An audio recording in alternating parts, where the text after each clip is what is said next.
Selamat siang Bapak Ibu sekalian. Siang Bapak. Semangat sekali. Nampaknya sudah makan siang tadi ya. Karena kalau sudah makan siang, makannya enak ya kan? Beruntung sekali kita hari ini dapat berkumpul di sini.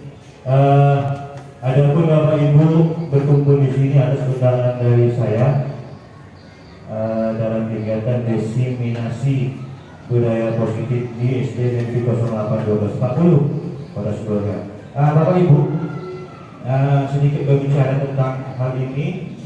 Adapun kegiatan ini berhubungan dengan program kegiatan calon guru penggerak angkatan 11. Kebetulan saya di sini dengan Pak Dedi berdua. Mungkin hari ini awalnya saya melakukan diseminasi kepada Bapak Ibu. Izin sebelum saya mulai kegiatan, di sini pun saya mengambil video. Dengan tidak mengurangi rasa hormat Bapak Ibu, jangan karena ada video jadi kita canggung. Kita bersikap seperti biasa saja. Kalau Bapak Ibu ingin makan snacknya boleh, kita sambil berbicara. Baik Bapak Ibu ya, bisa dimulai ya? Oke, Siap. Oke. Kita mulai dari yang pertama Bapak Ibu ya. Nah, coba Bapak Ibu perhatikan gambar yang ada di depan. Gambar pertama ada gambar apa yang dibuat ya? Ada seorang siswa yang sedang Dihukum. Gambar yang kedua siswa yang sudah Belajar. menulis. Yang ketiga siswa olahraga. Kalau olahraga tentunya pakai olahraga. Hukum juga nih. Nah ini dihukum juga ini ya. Bapak olahraga Pak Juanda pasti tahu ini. Karena sering melakukan hal tersebut ya kan. Nah jujur pasti hal-hal yang ini pernah kita laksanakan. Betul Bapak Ibu? Betul apa betul? Betul. Kita melaksanakan hal-hal ini tujuannya kira-kira apa Bapak Ibu? Pendisiplinan siswa Beri yang Silakan bicara. Ibu Kirti. Guna seorang guru memberikan hukuman atau sanksi kepada siswa seperti yang kita lihat di gambar ini, gunanya mereka agar bisa disiplin atau patuh tentang aturan atau kesepakatan kelas gitu Pak. Oke, terima kasih Ibu Kirti. Guna hukuman supaya mendisiplinkan anak didik kita. Berarti kalau ada pertanyaan kepada Bapak Ibu, ini gampang-gampang aja, nggak ada yang susah-susah di sini. Disiplin itu menurut Bapak Ibu bagaimana?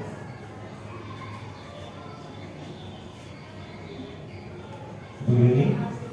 Iya, Ibu Yuni seperti sudah mau mengajarkan sendirinya. Ya, langsung saja. suatu tindakan yang harus dipatuhi, suatu tindakan atau peraturan yang harus taati dan dipatuhi.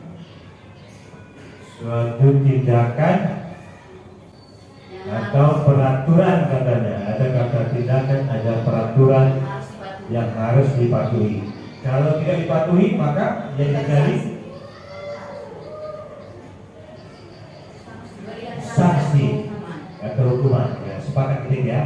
Itu yang kita hadapi selama ini. Nah, bagaimana tentang pendapat Bapak Ibu?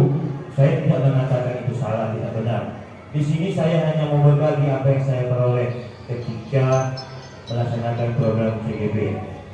Justru ini adalah modul yang paling berat bagi saya. Izin boleh Bapak siap. Kalau ini adalah modul yang paling berat bagi saya. Kenapa? Karena ini menyangkut tentang budaya positif. Mungkin kalau berbicara perangkat ajar, saya nggak suka. Kalau budaya positif ini memang paling berat. Oke, baik Bapak Ibu. Ini hal-hal yang pernah kita laksanakan di sekolah. Selain memberikan hukuman, kita pernah memberikan penghargaan, hadiah, rewards, ya. Pasti semua pernah memberikan rewards. Terus dari ilustrasi gambar tadi muncullah pertanyaan. Hukuman dapat mendisiplinkan anak. Pemberian hukuman dengan hal positif seperti membaca atau membersihkan halaman sekolah dapat meningkatkan disiplin anak. Betul? Kalau yang kita ketahui ya, betul ya. Memberi penghargaan dapat meningkatkan motivasi belajar anak. Betul? Itu yang kita ketahui selama ini, betul sekali. Memang ketika saya pun belajar di CGP, ini yang kami jawab, Bapak Ibu. Nah, namun di sini sebetulnya ada perubahan paradigma belajar. Sebagai contoh, ada A dan B. Ini ibaratnya Anda dan teman Anda. Ya, kalau di sini kita ada berjumlah 5, 6, 11. Ya, anggaplah ini coba sekarang A dan B, Ibu Kipti dan Ibu Rita. Nah, yang A dan B mungkin A, B dan C, Ibu Roy, Bapak Roy, Ibu Kaija dan Ibu Ade. Ibu Helga, Ibu Dani dan Bapak Kames. Di sana mungkin pasangannya Ibu Kamel, Ibu Yuni, Ibu Juanda, Bapak Juanda. Nah, coba ini kita praktekkan sekarang. Seandainya ada sesuatu, sobeklah secari kertas, tuliskan nama benda sesuatu yang sangat berharga bagi Anda. Saya rasa nggak usah kita tuliskan. Anggap itu sudah di genggaman ini, kan kita lihat. Letakkan di salah satu tangan Anda dan genggamlah dengan segala daya. Ya, genggamlah dengan segala daya. Itu adalah sebuah kepala. Ya kan? Teman Anda yang di samping Anda akan mencoba dengan sekuat tenaga dengan berbagai cara untuk meminta Anda membuka kepala dan memberikan benda tersebut. B.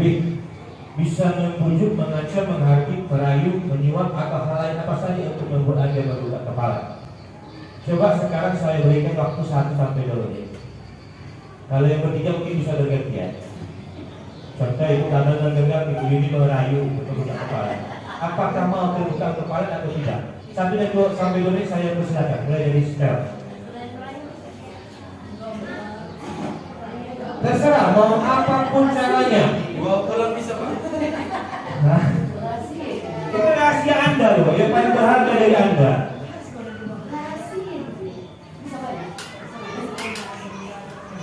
1 menit berlalu, 1 menit lagi Bapak Ibu, coba dilaksanakan saja. Bapak Roy ini dengan Ibu Kaida, Ibu Alda, ya, sorry Ibu Dani.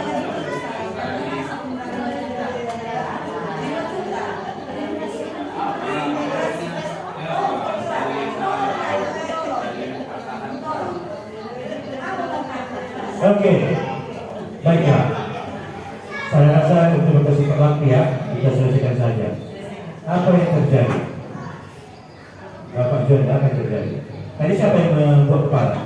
Enggak ada Pak. Ya. Masih berdua. Yang membuat kepala siapa? Saya dikasih Ibu Kamel, Ibu Yuni yang merayu.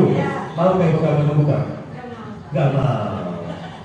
Jadi di sini Ibu Pak Wanes nggak mau Ibu Dani. Kalau Pak Roy, Pak Kaida tidak mau juga. Kau pulang lagi. Ibu Dita siapa yang membuat kepala? Ibu Kipti bisa? Agak sudah mulai agak boleh. Nah ini yang mau saya tahu, atau goyang gara-gara apa? Gara-gara ada tawaran. Oke. Baik. Nah, oleh karena itu dari kegiatan yang kita lakukan ini simpel namun berharga, apa yang bisa kita peroleh Bapak Ibu?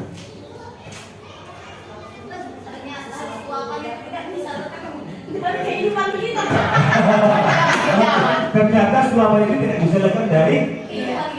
Nah, suapan itu bisa digolongkan seperti rewards. Ya, rewards.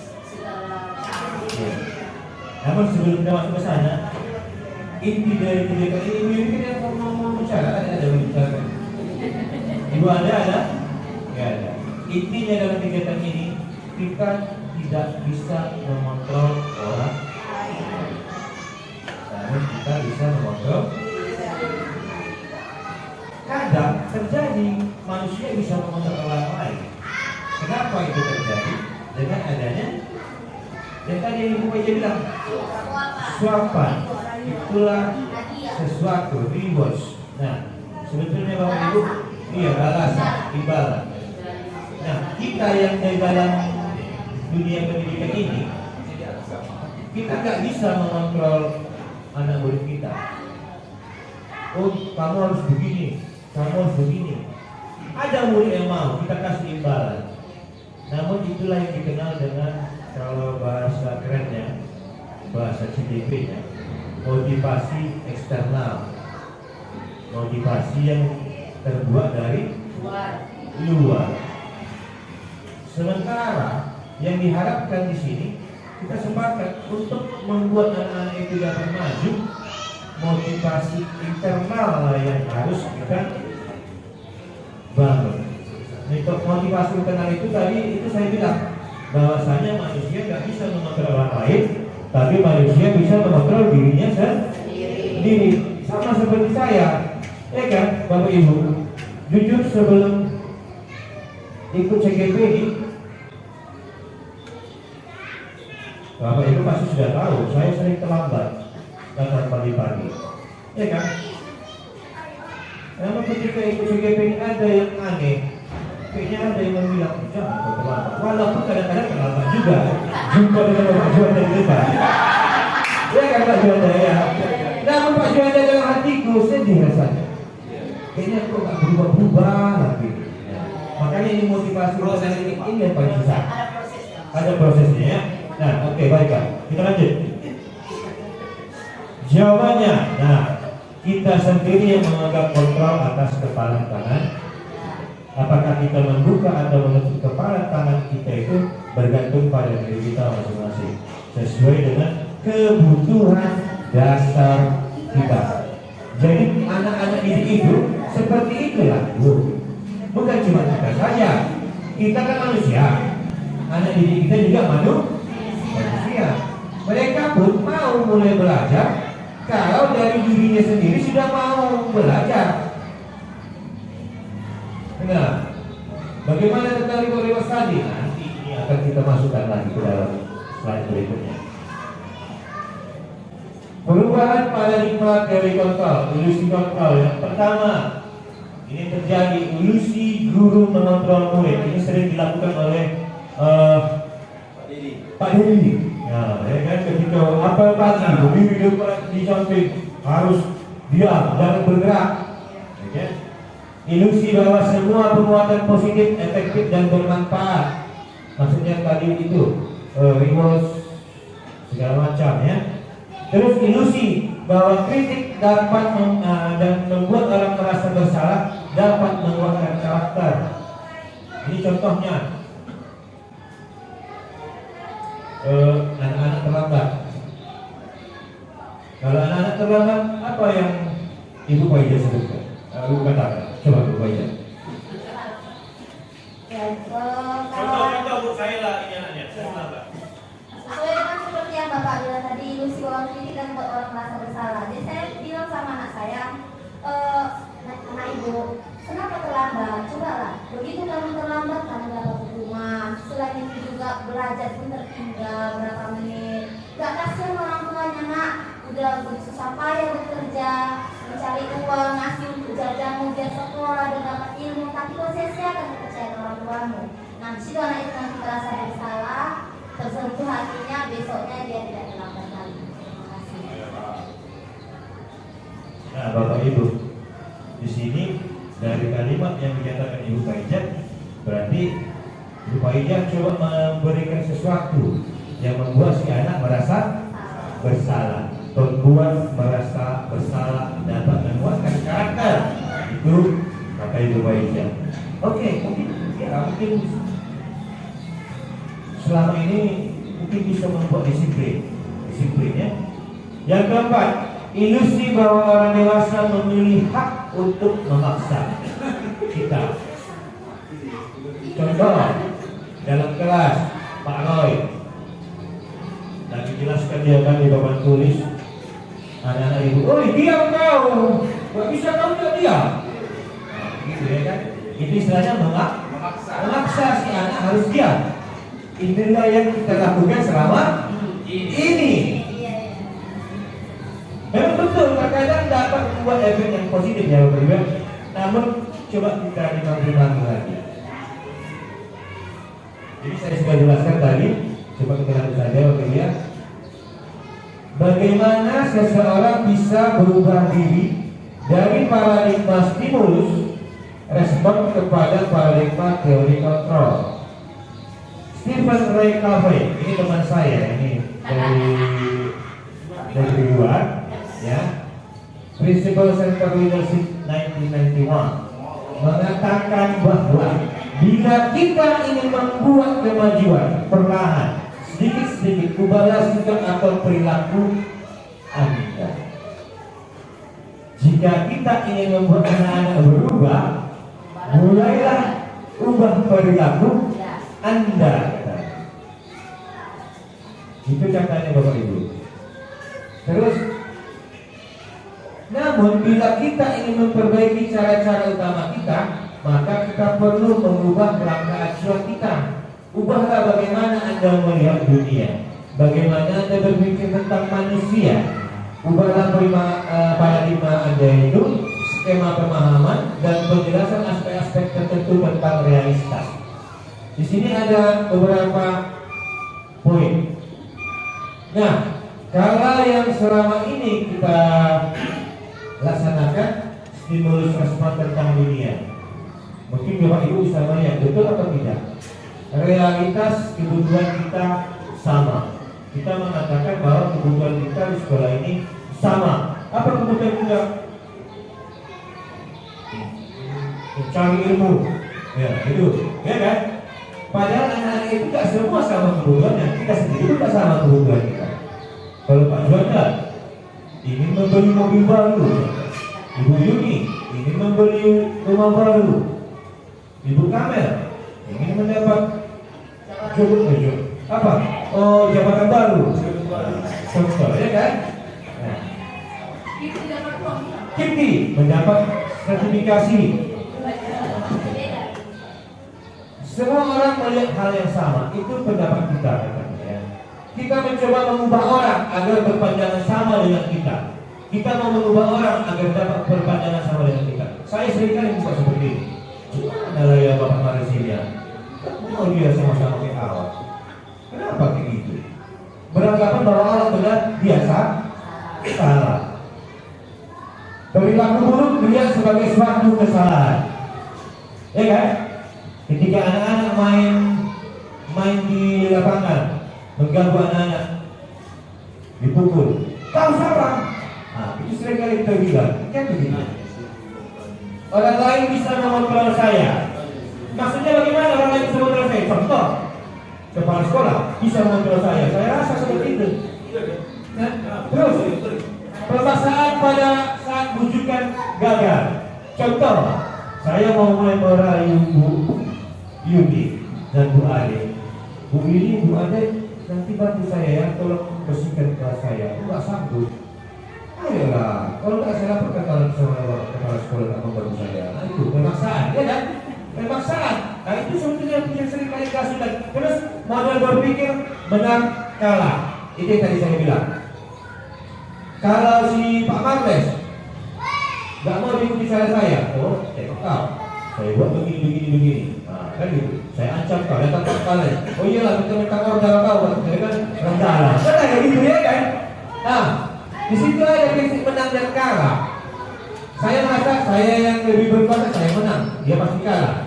Kita mengubah prinsip ini menjadi realitas kebutuhan kita berbeda.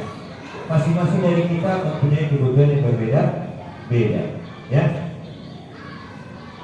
Setiap orang memiliki gambaran yang berbeda. Tidak semua mempunyai gambaran yang sama.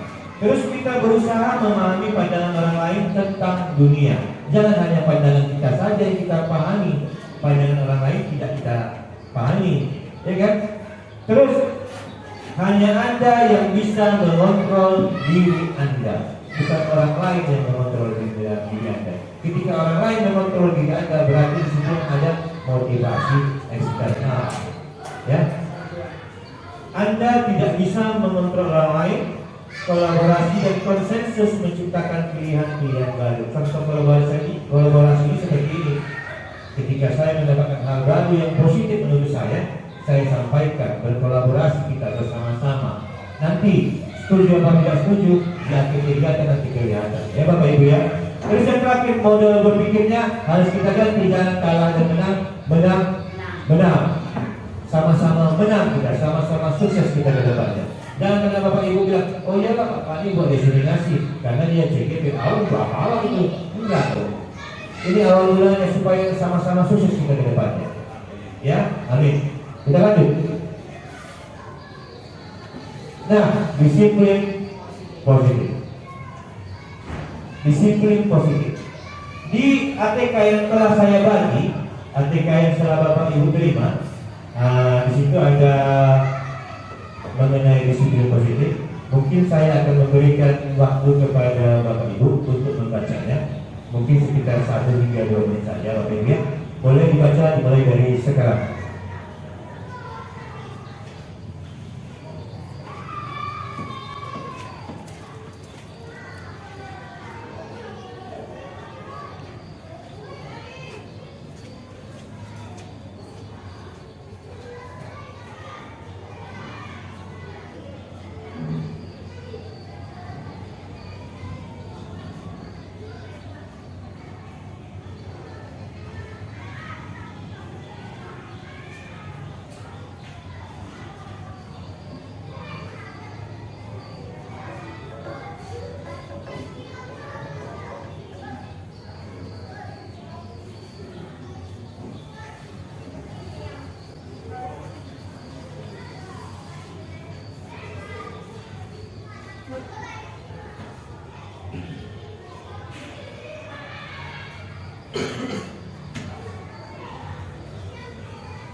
Oke, baik Bapak Ibu. Mungkin Ibu sudah membaca ada sekitar 2 slide ya mengenai disiplin positif.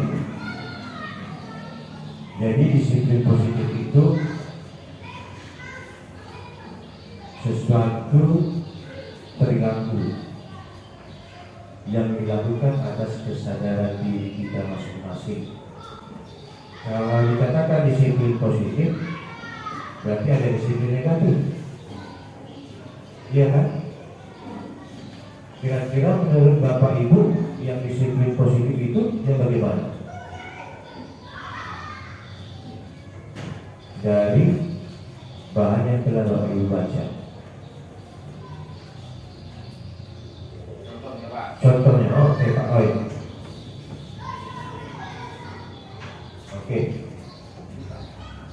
Oke.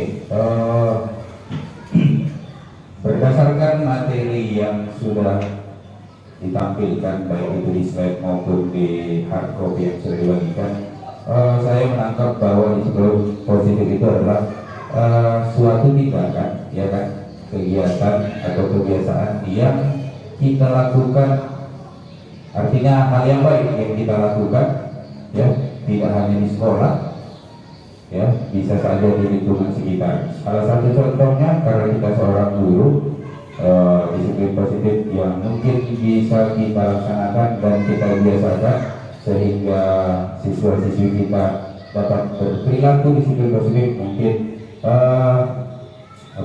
datang tepat waktu ke sekolah, mungkin selanjutnya penerapan 5S, senyum, sapa, salam, sopan dan santun, dan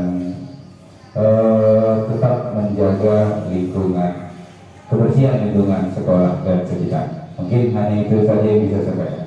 Terima kasih.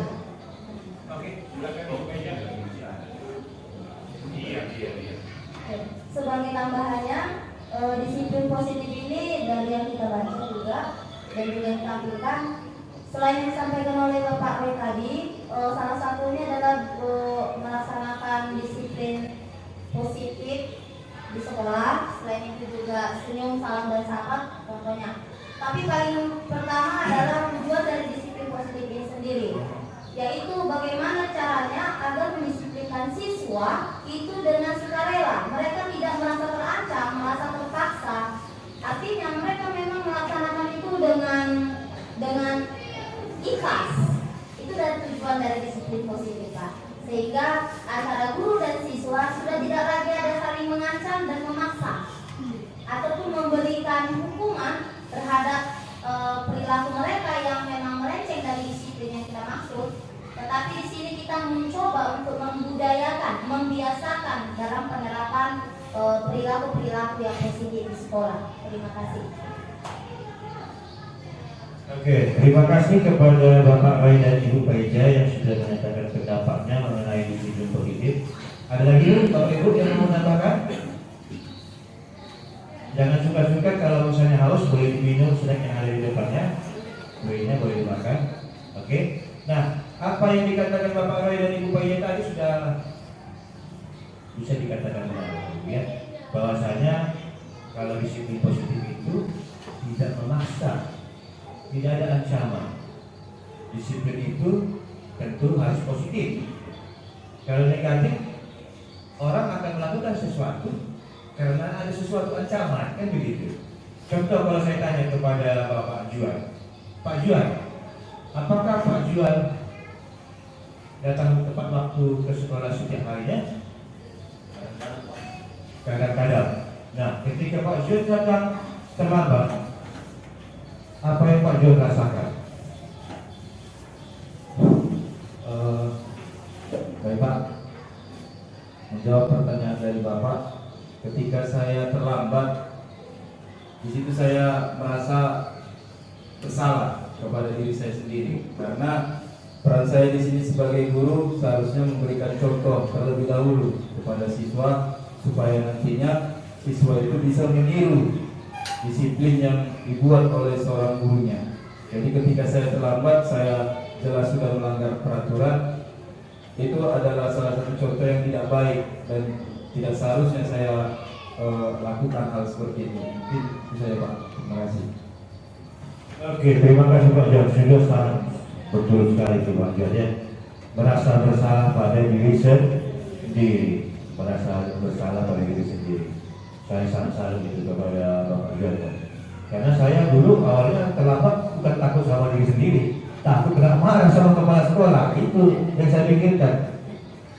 Namun dengan adanya kegiatan CKB ini, alangkah senang hati diingatkan apa yang Bapak Ibu perlu takutkan sama orang lain. Orang lain tidak bisa mengontrol Anda. Yang bisa mengontrol Anda adalah Anda sendiri. Anda bisa jadi kaya, Anda yang melakukan.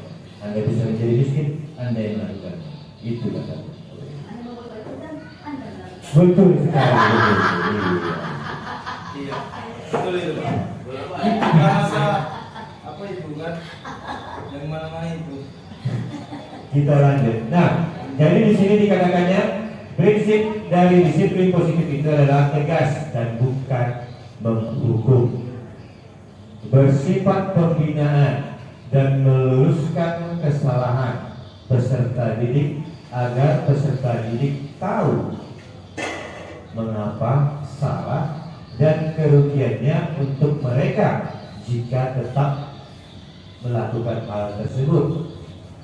Rugi pada diri mereka sendiri apa? Gitu.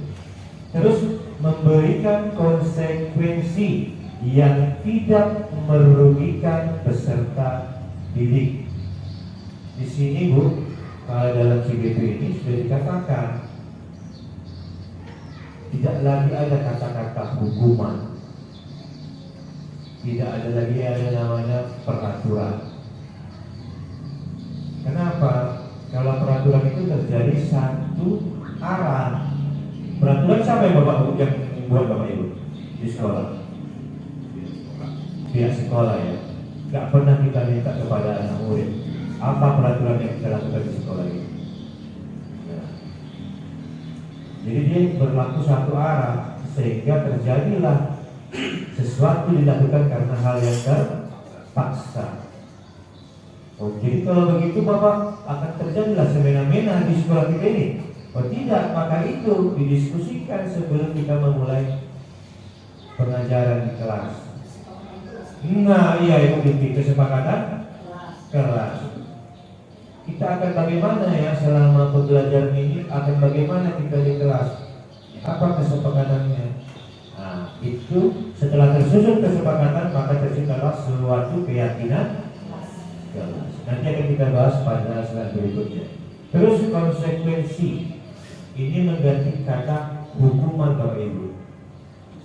Biasanya hukuman terlambat, Pak Jonda disuruhnya lari-lari 5 kali keliling, mari-mari lapangan sekolah.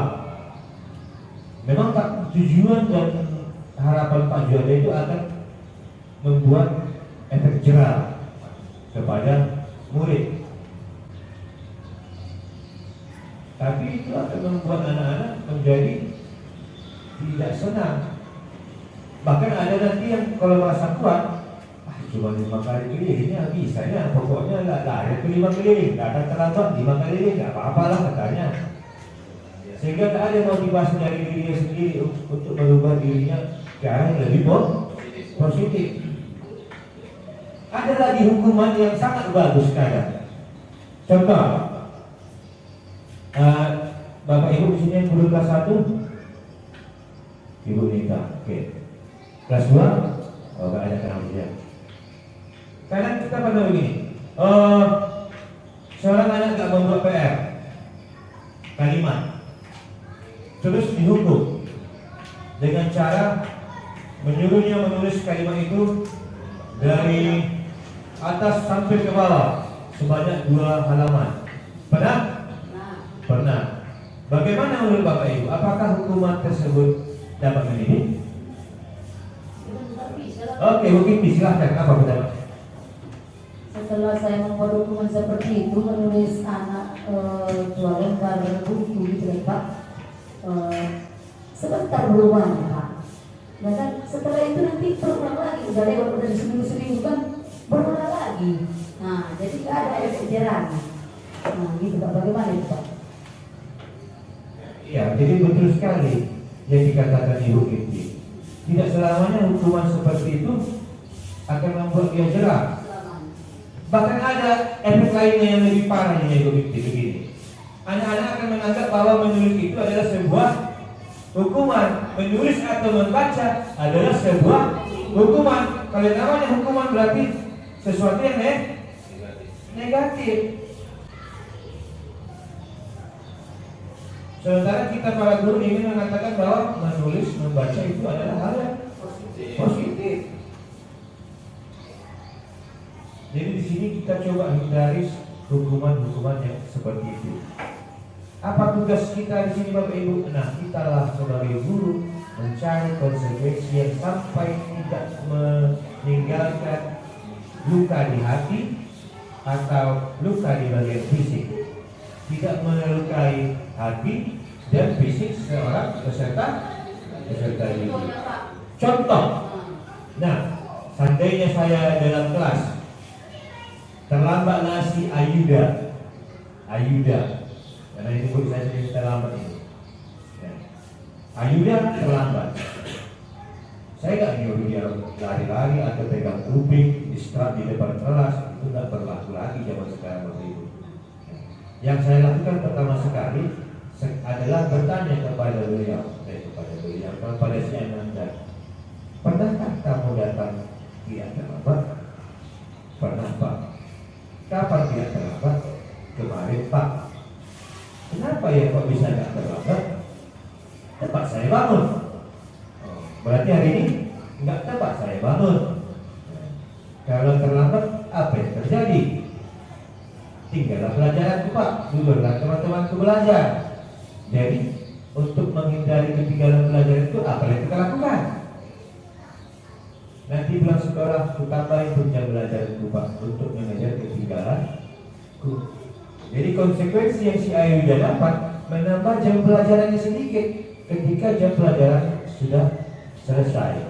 Contoh dia terlambat 5 menit, dia akan mengejar 5 menit setelah contoh kawan-kawan sudah istirahat, dia tinggal dulu di kelas 5 menit seperti itu. Konsekuensi kita berikan tidak membuat dia merasa terluka. Kita bangkitkan motivasi dari diri sendiri dulu. Kita nggak memberikan langsung ancaman, hukuman. Kita tanyakan, membangun komunikasi itu yang paling penting untuk membuat motivasi dari diri anak. Bapak Ibu ya. Kalau contoh yang lain Pak, Contoh yang lain. dalam aspek yang lain misalkan kalau tadi kan keterlambatan. Ya, Kalau seandainya itu dari segi iya. Contoh. tidak mengikuti peraturan, Contoh apa itu Pak? Aturannya. seperti yang selama ini kita terapkan di sekolah, Apa itu Pak? masalah kerapian, Rambut panjang, iya kan? Iya. Nah, ini bisa tak kami bahas Bapak Ibu di lokal kalian sendiri. Jadi mengenai rambut panjang, yang mengajukan pertanyaan itu adalah saya pribadi. Atas dasar apa kita membuat peraturan rambut rapi itu 001? Apa yang membuat 001 itu terlihat lebih bagus daripada 223?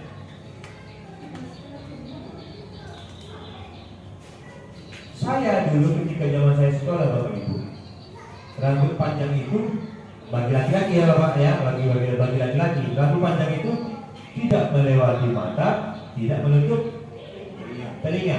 Dasar apa yang digunakan Bapak Ibu guru saya waktu saat itu adalah hal-hal yang masuk akal. Tidak menutup mata supaya mata dapat memandang jelas, tidak menutup telinga supaya telinga dapat bekerja dengan efektif. Nah sekarang 001 kebanyakan sekolah seperti itu Mas ya. Nah jadi memang ini adalah sebuah kesepakatan sekolah. Nah yang menjadi permasalahannya ketika kita menyusun kesepakatan sekolah, apakah kita mengundang orang tua? Ketika kita membuat kesepakatan rambut harus 01, apakah kita membuat undangan kepada orang tua, Pak Jonas? Kalau selama ini mungkin Pak kan, Wali-wali kelas yang ini dulu. iya aturan itu kan sudah dirancang dulu dari sekolah, kemudian Iya. nanti baru disampaikan kepada pihak orang tua Nah, iya. sebagai bahan pertimbangan Nah, aturan yang harus diikuti si anak. iya. Menurut Bapak Jonas, manakah yang lebih indah terjadi ketika dalam berhubungan 1 dan 2, aku dan kamu, aturan itu dibuat satu arah atau bersama-sama? Sama-sama. Bersama-sama ya. Jadi kebetulan kemarin Pak Janda mengenai rambut panjang ini tidak bisa kami selesaikan kemarin karena ini sudah kesepakatan sekolah katanya. Namun ada prinsip bagi kami guru penggerak untuk kedepannya, alangkah baiknya kita undang komite perwakilan orang tua untuk menyusun kesepakatan sekolah, apalagi mengenai rambut panjang ini. Kenapa Bapak bilang bahwa anak-anak 001 rambut panjang, Pak Ray 001, saya 001? Apa bedanya saya dengan anak-anak? Beda Pak. Anak murid, Bapak guru. Oke, saya anak-anak murid, saya guru. Berarti kalau ini tadi kita masih berinvestasi kepada yang pertama tadi, orang dewasa berhak memaksakan sesuatu, menyatakan bahwa dia benar, yang murid selalu salah. Maksudnya Pak kan, kalau untuk sesuatu hal yang baik itu kita tekankan kepada si anak. Oke, nah ini Contoh misalkan dari segi penampilan lah contohnya dari potongan rambut. Kalau dari dini kita sudah menerapkan itu sama si anak, mudah-mudahan ke depan dia juga akan terbiasa dengan hal itu. Dan satu lagi itu juga nilai plus bagi dia. Ketika orang melihat dia, berarti orang bisa menilai anak ini rapi, disiplin, ada nilai plus. Coba saya posisi dulu. Rapi. Begitu Pak ya? Iya Pak. Kalau potongan rambutnya 001 rapi. Mohon izin Bapak Roy berdiri dulu. Bapak Roy rapi atau tidak? Rapi. Nah, Bapak Roy bilang rapi, dia tak 001 loh. Kan untuk si anak, bukan untuk si guru. Berarti ada diskriminasi antara ada dan si guru. Maksudnya bukan diskriminasi Pak. Hanya saja sebenarnya ini dilema Pak. Nah, iya. Ini pendidikan tidak sejalan Nah. dengan apa yang kita bahas saat ini dengan tujuan yang ada di lapangan. Ini aja Pak, biar ada. Iya, kalau kita terapkan dengan apa yang sudah kita paparkan di slide tadi Pak, bertolak belakang sih sebenarnya. Kalau menurut pandangan saya Pak, seorang guru itu mungkin bisa sebagian kecil, sebagian besar menerapkan apa yang ada dalam pembahasan kita di siang hari ini. Tapi setidaknya ada juga guru yang memang lebih, dalam arti biarlah dia dianggap apa ya, kalau dari pandangan murid mungkin kejam, tapi tujuannya untuk supaya si anak itu lebih baik. Jadi walaupun kesannya negatif, pada dasarnya kan tujuannya itu positif Pak. Mungkin itu. Tapi kalau semua dari ruang lingkup kita di sekolah ini menerapkan hal yang seperti yang kita sampaikan di slide tadi Pak, ya mungkin kita sama-sama tahu lah karakter anak di sekolah kita. Mungkin di setiap kelas itu berbeda-beda Pak. Ada kelas A misalkan, ya sekali diucapkan dia paham, dia ngerti. Ada kelas B, C, D berkali-kali, bahkan ada lagi yang sama sekali tidak sanggup ataupun menolak, gitu Pak. Jadi memang harus ada itu ya Pak, plus minusnya. Kita jadi guru ini ada yang baik, ada juga yang harus kejam. Terima kasih. Oke, terima kasih Pak Juanda. Jadi ada yang baik, ada yang harus kejam, ya. Namun kalau saya berpendapat, kesepakatan itu harus kita buat bersama agar tidak terjadi tumpang tindih, tidak terjadi diskriminasi. Sesuatu aturan kita buat di sekolah harus ada nilai-nilainya. Memang kalau sudah disepakati di sekolah, apa boleh buat, itu harus kita laksanakan. Kalau sudah disepakati jam 7.15 harus sudah berada di sekolah, harus kita sepakati, karena itu sudah kesepakatan. Kan? Kesepakatan. Kalau kita sepakati, berarti kita yakin dengan itu. Nah, kalau anak-anak tadi kan mungkin ada beberapa orang nggak sepakat, dia nggak yakin, dia kalau ada kelompok sekian dia akan rapi. Begitu. Itulah sekarang memang yang menjadi dilema bagi kali kemarin di Lebak Raya. Nggak cuma di sini aja Pak Juan. Iya. Ada kata orang tua contohkan. Betul. Ada muka berambut itu belajar. Iya. Jadi itu menjadi sebuah dilema. Nah di sini Bapak Juan, semua itu butuh proses. Nggak akan bisa langsung seperti pertama, ya kan? Nah, semua butuh proses. Namun bisa kita mulai dari diri kita sendiri dulu. Kita yang mengontrol diri kita dulu. Kita nggak bisa menyuruh ibu kami jangan makan banyak-banyak nanti makin kembang. Nggak boleh. Kita mulai dari diri kita dulu. Itu kebutuhan Pak. Iya.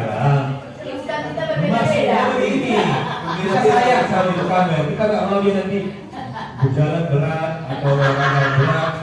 Saya, kalau kita praktekkan kepada diri kita. Begini loh, olahraga itu sehat, ya kan? Tidak merokok itu sehat. Itu kita sampaikan, ya kan? Oke, iya, Panjang ini panjang. iya, Memang benar seperti yang disampaikan oleh Pak Juanda. iya. Ditambah lagi memang seperti yang Bapak katakan, ini sebenarnya jadi dilema ketika kita menerapkan disiplin positif. Oke, nah itu banyak apa ini? Iya, kenapa jadi dilema? Menurut saya pribadi ya, memang seharusnya ada perbedaan antara guru dan siswa. Tetapi tuntutan disiplin ini, disiplin positif, itu diawali dengan adanya kesepakatan awalnya menjadi keyakinan bersama. Kenapa saya bilang begitu? Contoh dari segi rambut seperti yang disampaikan Pak Juanda. Contoh kecil lagi, siswa kita suruh untuk memakai seragam dan atribut yang lainnya. Salah satunya sepatu hitam. Sementara guru-guru yang memakai sepatu itu berwarna-warni ragamnya. Selain itu juga siswa kita suruh memasukkan pakaian blusnya. Sementara kita, baik itu gurunya, terkadang tidak mematuhi, tidak memberi. Oke, tadi ada sedikit masalah teknis pada videonya Bapak Ibu ya. Jadi kita stop sebentar. Nah ini kita masuk kepada motivasi diri pada manusia. Ada 3. Tadi sudah dikatakan Ibu Faizah bahwasanya yang inginnya sih motivasi ketiga. Yang sudah dilaksanakan selama ini motivasi 1 dan kedua. Terus kalau kata Pak Juannya tadi harus dibedakan disiplin itu kepada guru dan siswa. Saya nggak bilang sepakat. Coba saya tanyakan kepada rekan-rekan lain, apakah setuju dibedakan kedisiplinan guru dan siswa? Masalah mengenai waktu. Iya Pak Marles ini memang sekali-sekali ngomong, tadi sekali ngomong pasti benar. Izin pada teman-teman sekalian, kalau menurut saya, kalau suatu kesepakatan antara guru dan siswa itu, saya rasa itu bukan hal yang harus dibedakan. Kenapa saya bilang seperti itu? Harus tetap disamakan kalau soal kewajiban. Kenapa? Tadi seperti Pak Juanda bilang, alasannya pertama bahwa siswa itu tugasnya sekolah. Pada saat itu memang benar. Dan kita juga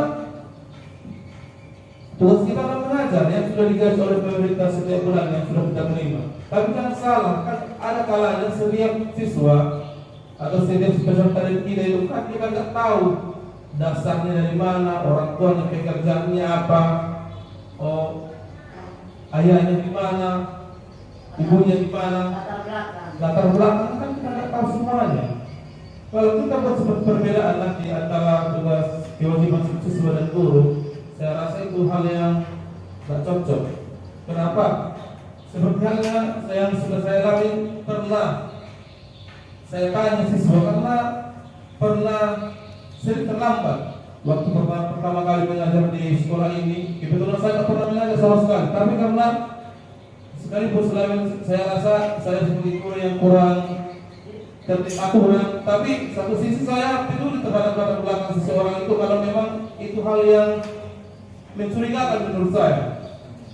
Saya tanya, kenapa sering terlambat? Alasannya apa?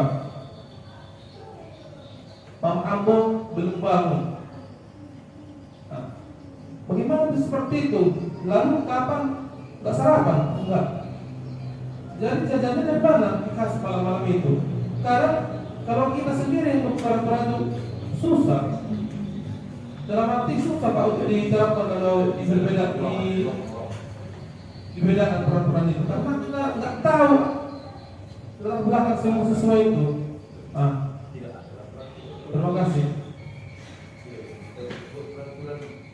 Iya. Jadi intinya kalau yang dikatakan Bapak Marles tadi, semua orang pasti punya kesibukan masing-masing. Kalau guru mau mengantar anaknya, jadi kalau anak ini kita nggak tahu orang tuanya apakah mengantarkan istrinya dulu atau bagaimana. Jadi sebetulnya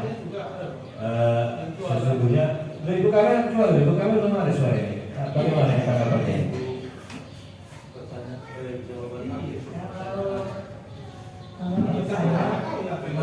Memang ini satu yang sama. Khususnya mungkin di sekolahan ya. Kalau kita lihat secara dunia luas mungkin di instansi manapun mungkin pasti ini jadi dilema. Tapi khusus buat kita sekolah. Memang peraturan ini seharusnya kita buat secara bersama-sama. Tapi ada seperti dibilang Pak Juanda tadi, mungkin tidak semua kesepakatan itu berlaku sama bagi guru dan siswa. Seperti itu. Jadi mungkin ada poin-poin tertentu yang dia memang khusus untuk siswa. Kemudian ada juga misalnya dia juga untuk merata antara guru dengan siswa. Jadi ini memang satu dilema besar. Oke, baik, kita di dunia pendidikan ya. Coba kita fokus ke mungkin terlambat. Nah disitulah gunanya saya berkomunikasi dengan guru piket. Bapak Ibu mohon maaf saya terlambat ini, ban saya pecah berburi. Tolong. Bodoh, divisi. Iya.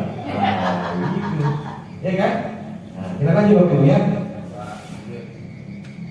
Nah, ini adalah kebutuhan dasar manusia. Apa nama ibunya ini? Belum ya? Sebelumnya atau sudah? Waktu kuliah mungkin Ibu Paija kan baru tahu ya kan? Iya. Iya, ya, masih dekat-dekatnya. Ada pertanyaan ini? Belum. Iya, saya pun baru dengar ini.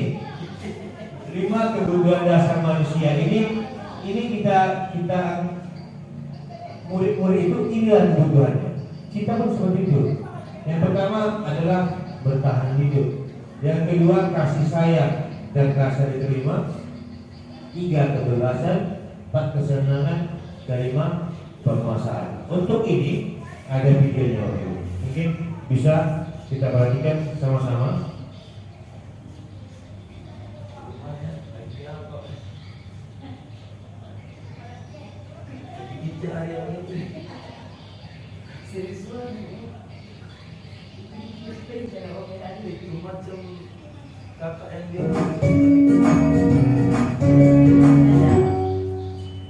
Salam dan bahagia Ibu dan Bapak guru hebat.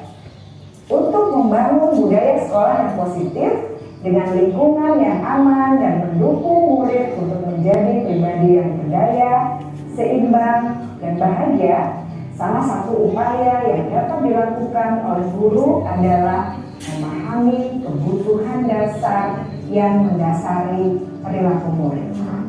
Pada video kali ini, kita akan membahas tentang 5 kebutuhan dasar manusia.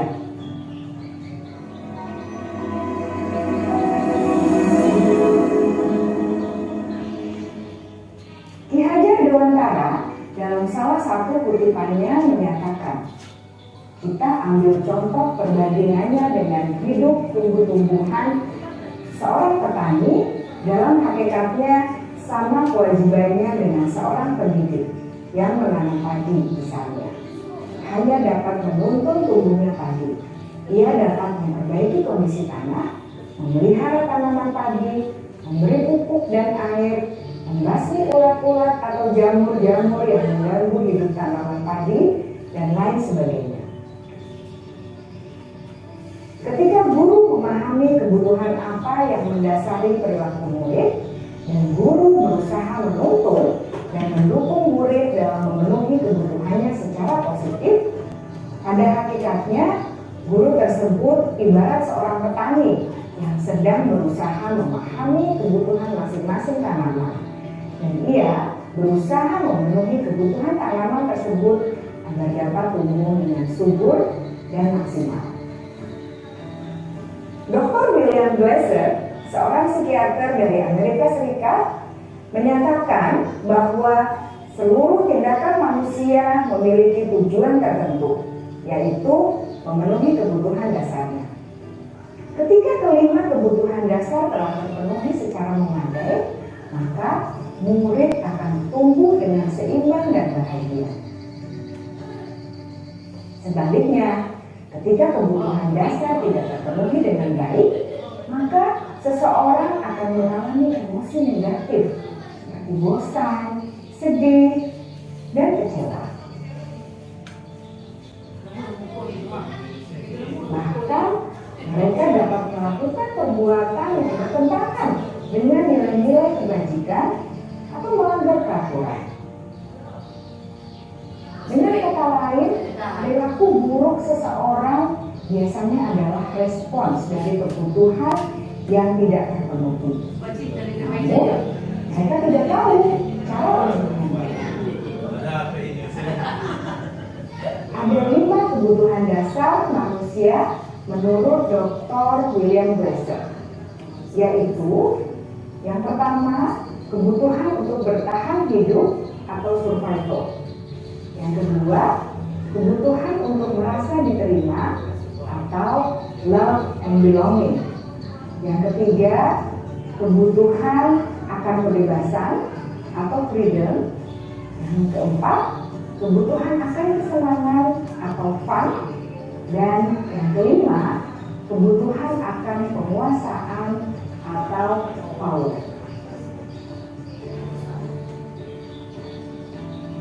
Kebutuhan dasar yang pertama adalah kebutuhan yang bersifat fisiologis untuk bertahan hidup atau survival. Misalnya kesehatan, rumah, dan makanan. Kebutuhan untuk merasa aman juga termasuk dalam kebutuhan ini.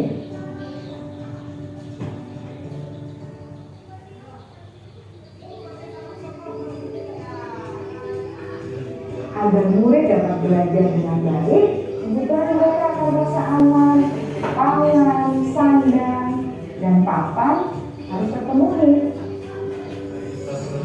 Bagaimana mungkin mereka dapat belajar dengan baik bila mereka datang ke sekolah dengan perut yang lapar atau bila rumah mereka kebanjiran?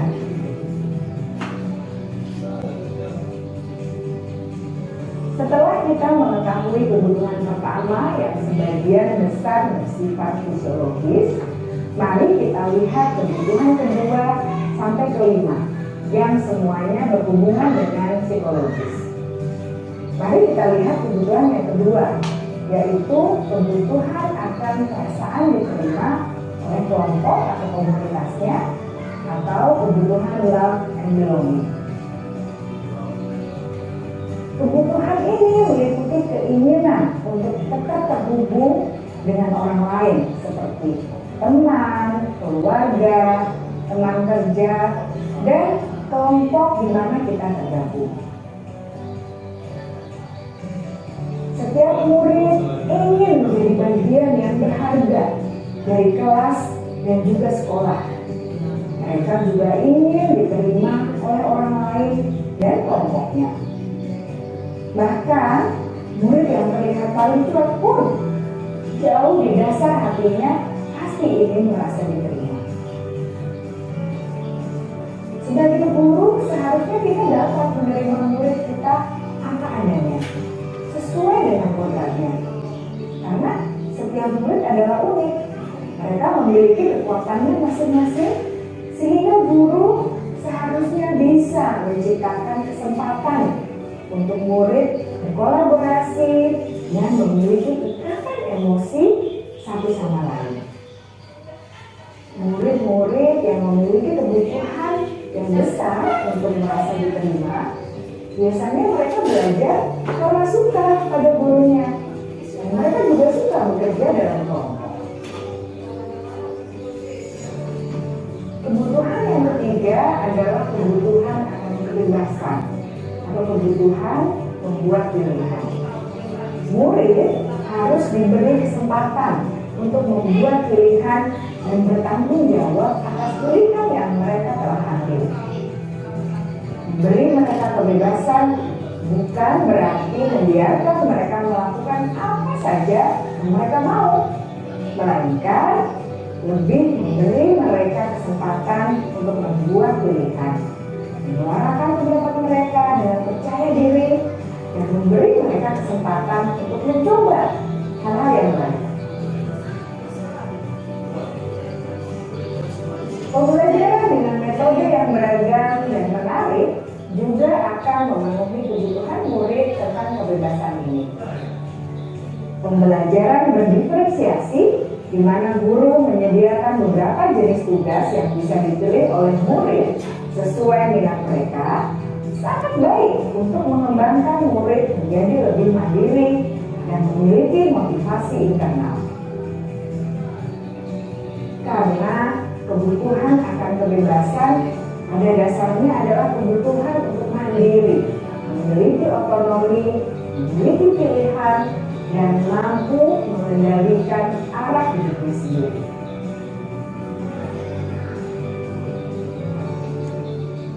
Kebutuhan yang keempat adalah kebutuhan akan kesenangan.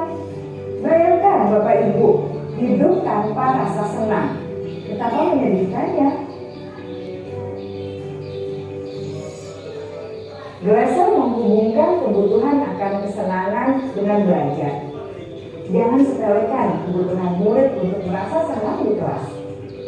Sebagai guru, jangan ragu-ragu untuk dengan sengaja memasukkan kegiatan yang menyenangkan dalam kelas. Murid-murid dengan kebutuhan dasar kesenangan yang tinggi ingin menikmati apa yang mereka lakukan. Mereka juga konsentrasi tinggi saat mengerjakan hal-hal yang disenangi.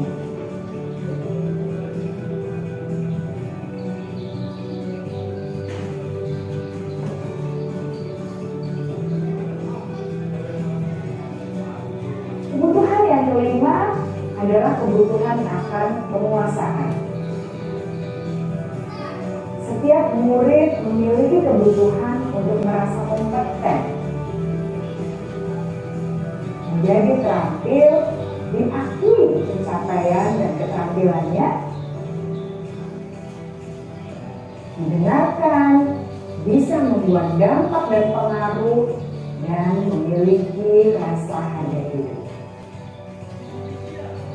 Mereka sebaiknya diberi kesempatan untuk membuat keputusan tentang hal-hal yang penting dalam hidupnya dan tidak merasa dikontrol oleh sistem sekolah. Pada murid yang telah menginjak usia remaja, seringkali mereka merasa tidak memegang kendali atas kehidupan menjadi pemimpin. Mereka juga suka mengamati sebelum mencoba hal yang baru. Mereka juga perfeksionis dan merasa kecewa bila melakukan kesalahan.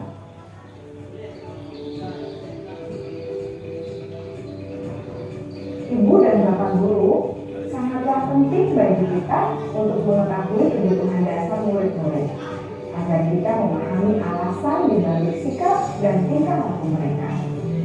Bila murid berperilaku buruk atau melanggar peraturan, sehingga tindakannya tidak sesuai dengan nilai-nilai kebajikan, maka guru harus mencari tahu alasan yang mendasari tindakan itu dan kebutuhan apa yang belum terpenuhi.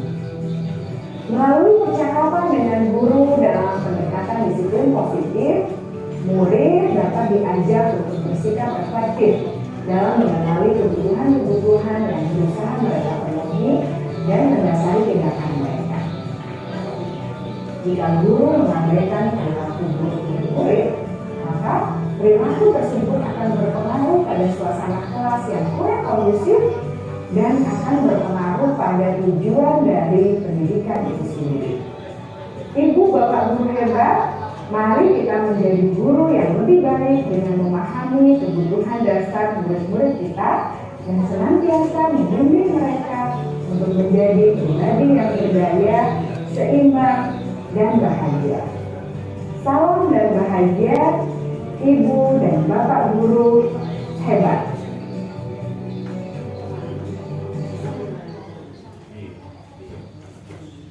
Oke, Bapak Ibu sudah menyaksikan video tentang 5 kebutuhan hidup. Oke, nah Bapak Ibu sudah sama-sama menyaksikan kebutuhan dasar manusia. Ada 5 tadi. Yang pertama tadi apa? Bertahan hidup, terus kesenangan, terus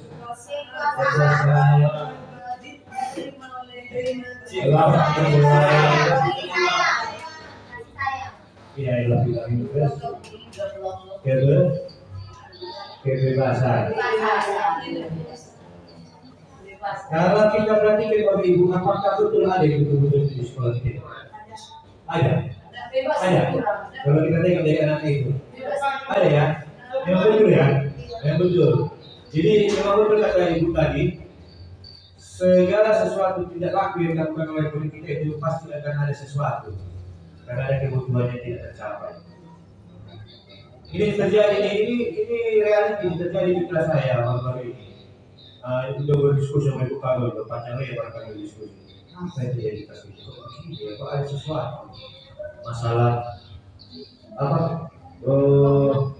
Konflik antara dua kelompok geng siswi perempuan. Namun kemarin sudah saya laksanakan ini, Ya dari sini juga belajarnya. Silakan ini saya coba lakukan nanti ada yang namanya segitiga restitusi. Itu yang mau kita pelajari terakhir. Tadi ada perbedaan sedikit, ada perbedaan. Jadi mungkin saya yang dulu pas sekali laksanakannya. Namun ya segala sesuatu proses bisa untuk menjadi lebih baik harus dilakukan berulang-ulang. Kegagalan itu adalah kemenangan yang ya.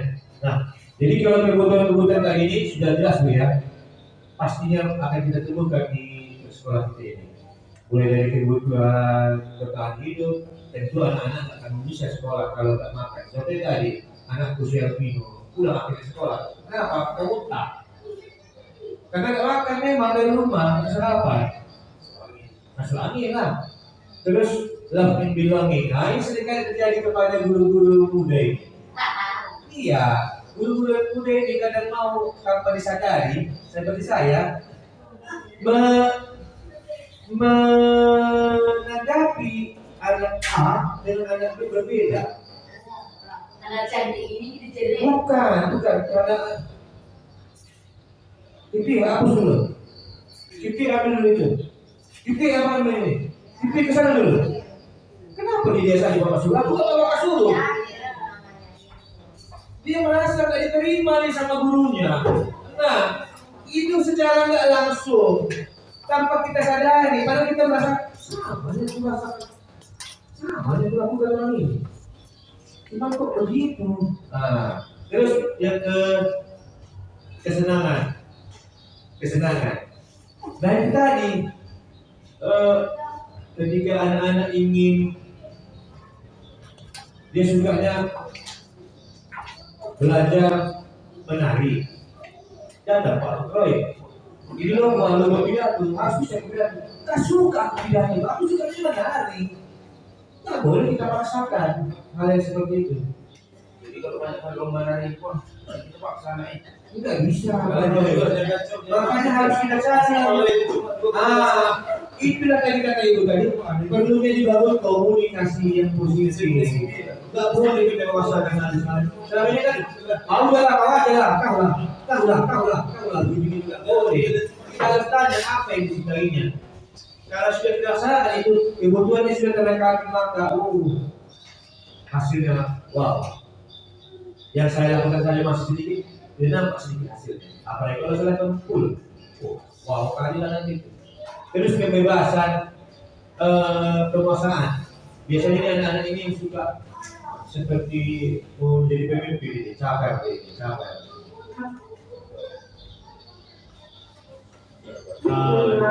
sekolah itu terus si Akhir ini suka sekali mengatur orang. Ada mau berantem. Jadi gara-gara berantem itu, kalau dia lihat dia ingin menjadi pemimpin di ketua kelas. Terkadang kalau kita tak pandai melihat situasi seperti ini susah. Makanya kita harus mengerti dulu apa kebutuhan dari anak didik kita. Biar kita lanjut dulu kita sudah mau masuk ke sholat asar ya. Posisi kontrol restitusi. Di sini restitusi artinya adalah bagaimana cara kita membuat bukan prostitusi Pak, ada restitusi. Jangan salah. Iya. Restitusi.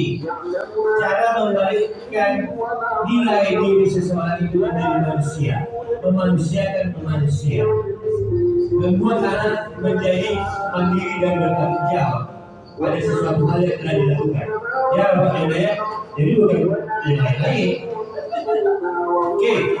Nah di sini sebetulnya ada satu lagi video. Setelah video ini kita bisa selesai.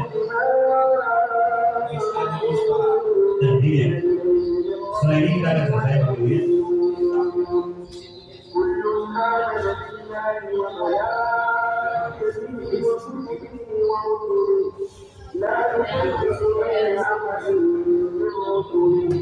وقالوا سمعنا وأطعنا غفرانك ربنا ولك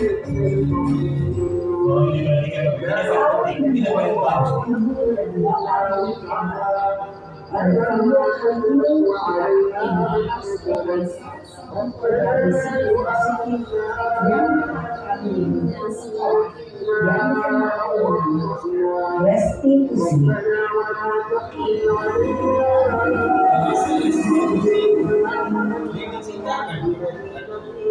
Restitusi membahas pakar pendidikan Indonesia dengan kesan pada kelompok dan Indonesia. Segitiga restitusi adalah sebuah proses dialog yang dijalankan oleh guru atau orang tua agar dapat menghasilkan jenis pemahaman dan bertanggung jawab. Pada saat guru di posisi manajer, aspek yang dikembangkan pada guru adalah motivasi kompetensi, sehingga pengalaman nilai-nilai kebajikan dapat tumbuh dan berkembang menjadi suatu kebiasaan positif yang akhirnya membentukkan pemimpin. Proses dialog ini terdiri dari 3 langkah yang digambarkan pada ketiga sisi pada segitiga restitusi. Sisi pertama adalah menstabilkan identitas. Sisi yang kedua adalah validasi tindakan biasa. Dan sisi yang ketiga adalah menanyakan keyakinan. Ibu dan bapak guru, berikut ini akan menunjukkan bagaimana seorang guru berada dalam posisi manajer menggunakan penerapan segitiga restitusi.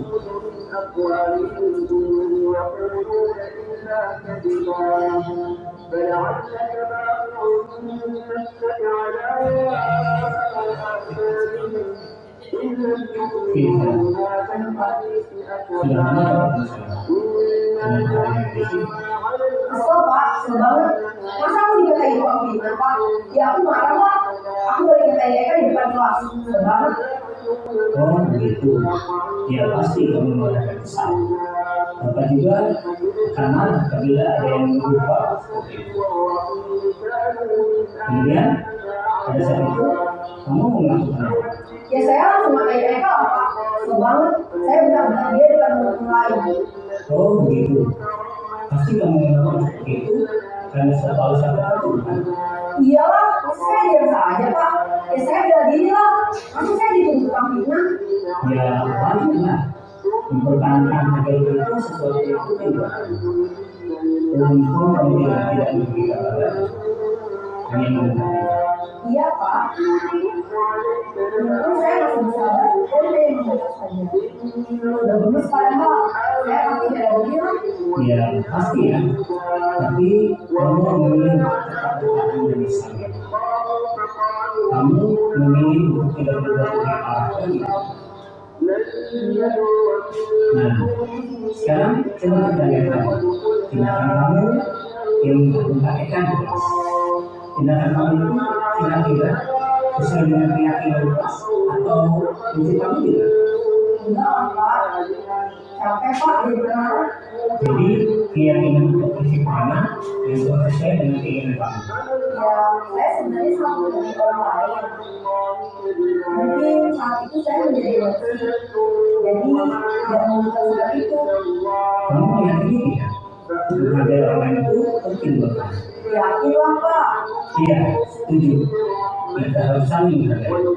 Namun ada juga keyakinan yang seperti yang perlu kita lakukan. Apabila kita bersama, Ya, saya bisa berbakti mulai dengannya sendiri. Saya bisa bersabar, dengan berpikir bahwa selanjutnya. kira-kira kamu bersedia untuk memiliki masalah ini? Sedia pak. Kalau kamu bersedia, kamu akan menjadi seperti apa? Saya akan bertanggung jawab dan menjadi aktif. Iya, menurut kamu bagaimana hasilnya menjadi orang seperti itu? Ya jangan pak, bangga bisa bersabar dan aktif. Baiklah kalau begitu. Yuk kita pikirkan bagaimana memperbaiki masalah ini.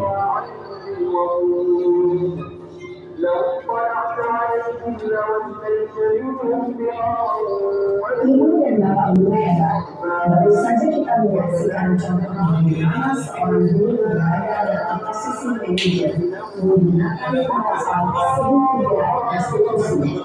Mari kita bahas satu persatu.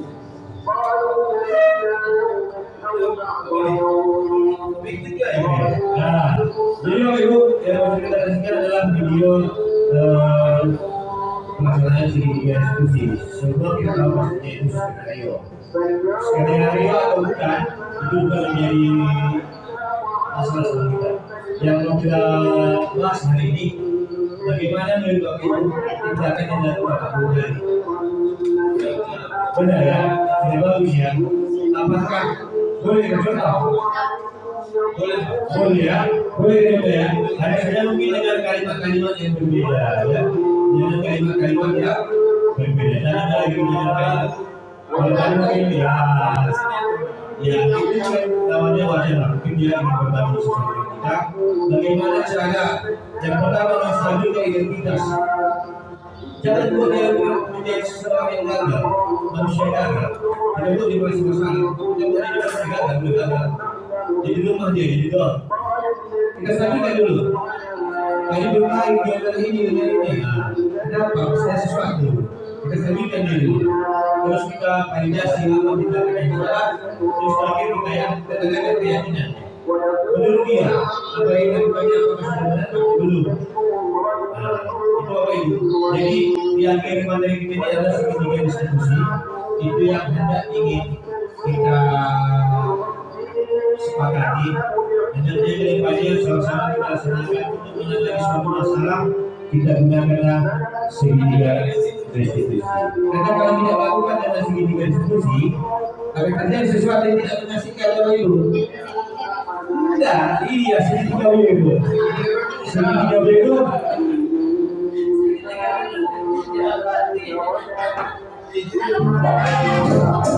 Hai semuanya, kembali lagi nih bersama channel calon guru SD. Ini sudah pernah bilang kan sama kalian semua. Ini dia. Nanti aku tampil yang pertama untuk mata pelajarannya ini. Untuk berarti kalian disiplin. Kalian tahu kan peraturannya itu? Kalau ibu tidak akan mulai pelajaran kalau masih ada yang terlambat. Lalu dia pakai. Jadi mau bilang kan? Kenapa menjadi terlambat?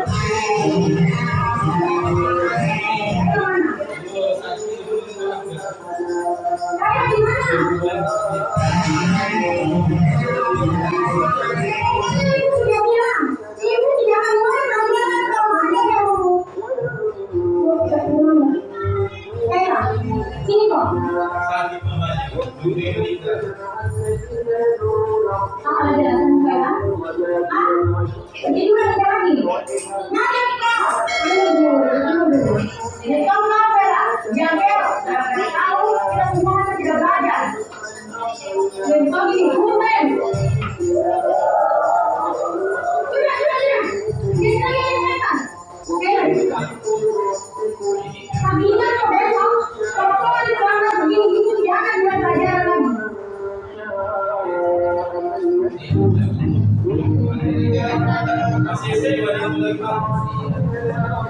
Selamat pagi anak-anak.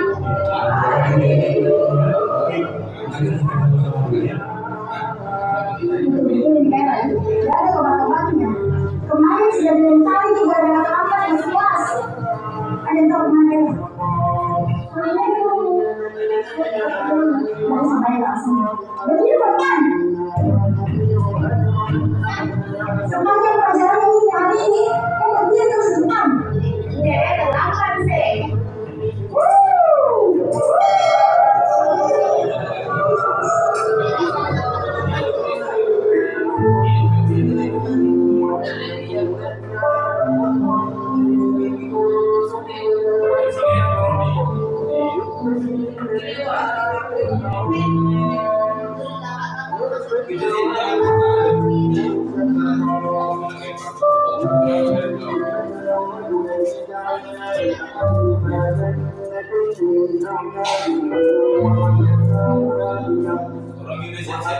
Ada satu jam lebih nih kayaknya ada.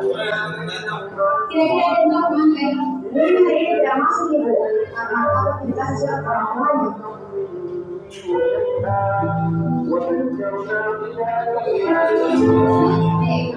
Bagi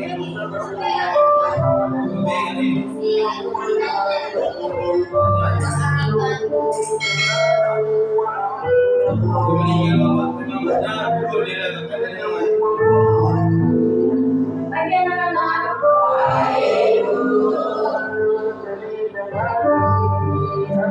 masuk ke dalam.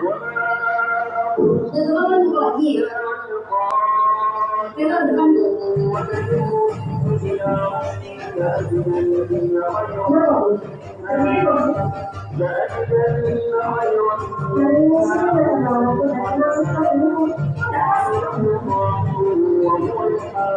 Sekarang jelaskan kok kepada kita semua di sini kenapa kok harus berangkat dan malam hari kok nggak masuk? Ayolah, jelaskan kok. Jangan kok, jangan. Waktunya teman-teman, karena gara-gara saya, kalian semua nggak belajar. Hari pertama, saya terlambat. Lalu aku berbicara.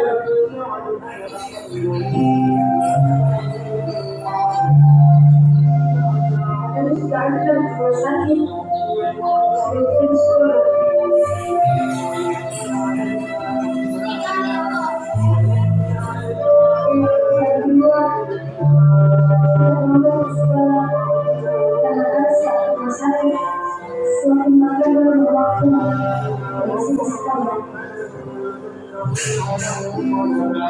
Ketiga kemarin saya nggak masuk sekolah.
Jadi sebetulnya Bapak Ibu ya, kalau ada yang melakukan itu hanya sekedar drama atau skenario, jadi terkadang karena kita sudah bisa kembali ke kegiatan yang boleh kita laksanakan di kelas masing-masing. Mungkin ada kita lakukan, tapi tidak seperti itu. Contoh, yang teman-teman, kalau ada terus lah, kayak berusaha benar-benar. Jadi untuk anak kali juga yang kedepannya segitiga diskusi ini kita laksanakan. Ya, walaupun ini ada sering kali ini berdiri, tapi tetap saja kita sedih melihatnya dengan ketika menontonnya. Jangan sampai hal ini terjadi. Ya ini ada apa ini? Ya.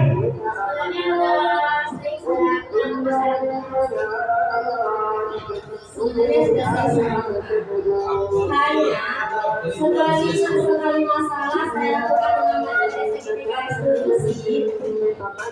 Hasilnya setiapnya saya menerima lebih dari 10 laporan.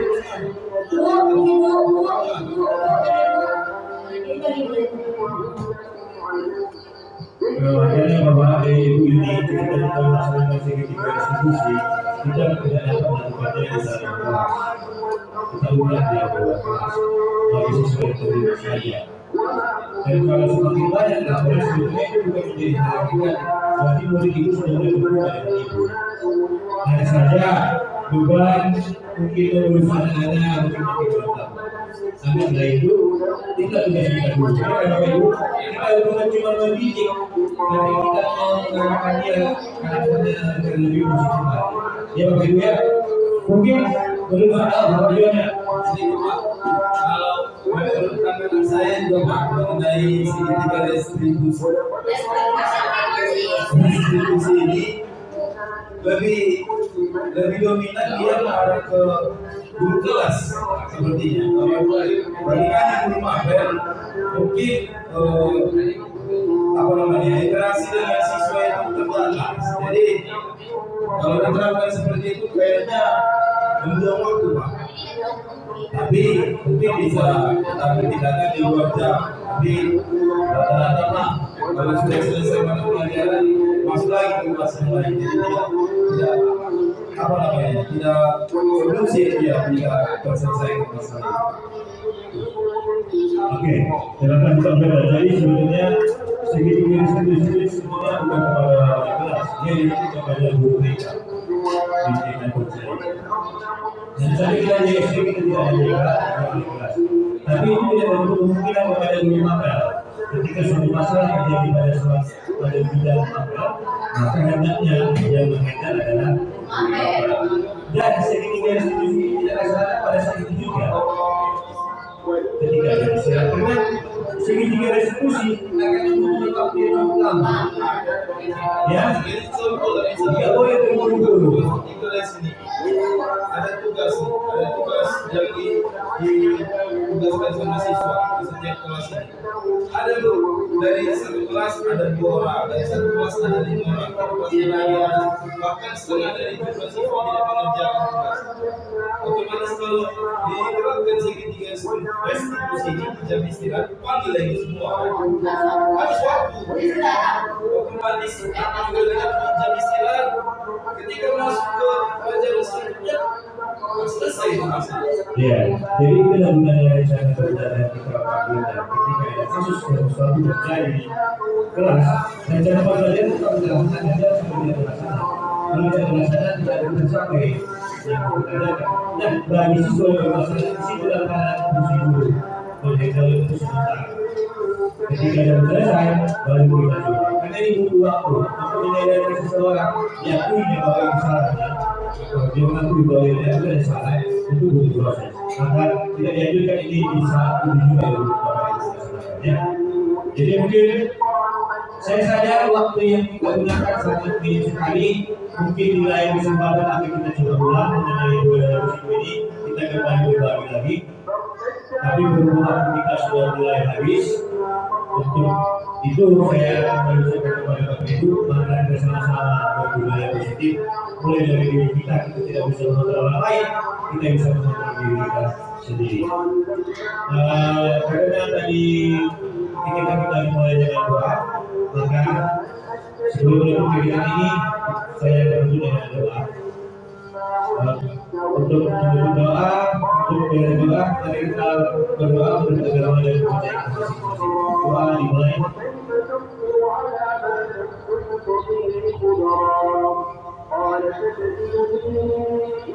Selesai.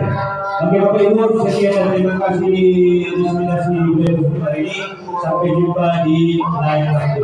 Terima kasih.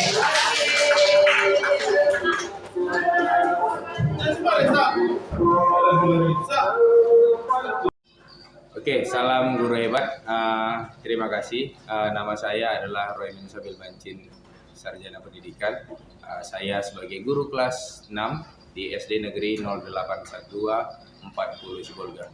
Alhamdulillah, terima kasih hari ini saya telah mengikuti diseminasi budaya positif yang telah disampaikan oleh Bapak Trifani Franciscus Pau, Sarjana Pendidikan, sebagai calon guru penggerak angkatan 11 untuk Kota Sibolga.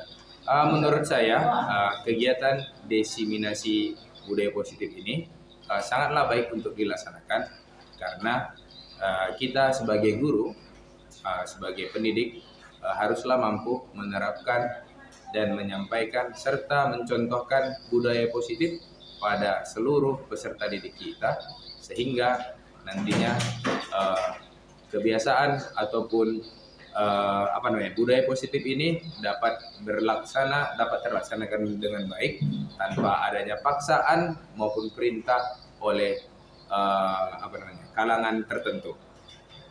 Berasal dari diri sendiri sehingga menjadi kebiasaan berbudaya yang positif dan tentunya nanti dapat menjadikan siswa maupun seluruh tenaga pendidik sebagai insan yang berkarakter. Terima kasih.